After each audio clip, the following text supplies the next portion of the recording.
Hi, I'm Kate. I was born in South Africa and moved to England when I was 3. I was blessed to grow up in a family of 7, all of whom have a strong passion for God.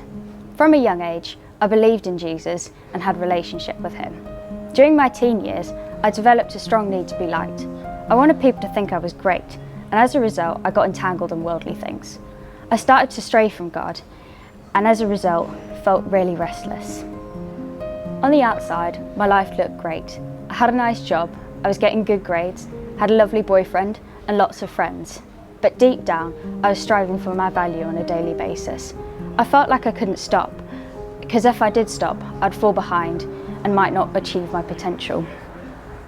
When I moved out for university, I felt relieved that I wouldn't be living with Christians anymore. I thought I could finally escape people who would make me think about what I was doing, or the distant sound of worship music in another room. Little did I know that God had other plans. As you can imagine, I was surprised to find out that one of my flatmates was a Christian, and not only that, he was a worship leader at a church.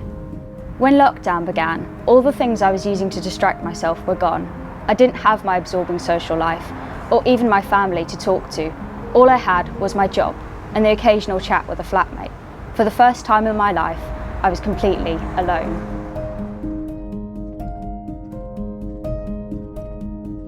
In the silence, I realised I couldn't help but question the meaning of life.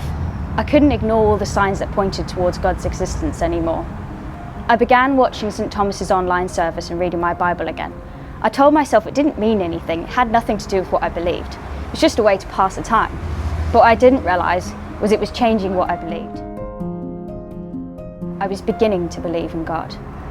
One evening, I sat on my bed sobbing. I felt so alone and lost. What was the point in life if I couldn't be with the people I loved? I could hear my flatmate in the room next door playing guitar. He was singing about God being a good father and never being alone. In that moment, I realised I wasn't alone. I realised I didn't need to strive for my value anymore because God was with me, and that was more than enough. That evening, I committed my life to God again. I felt a bit like Jonah. I'd gone off in my little boat, moved into my little house and ran away from what God had for me. But he sent me my own whale in the form of St. Thomas's online service and a Christian flatmate. I came back to God expecting to be beaten over the head with a stick.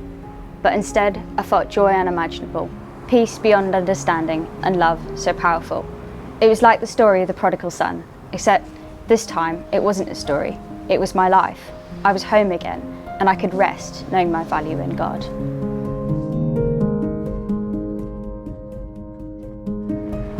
I guess the thing that stood out to me was that no matter how far I thought I could stray, God was always watching over me, creating opportunity for a relationship with him.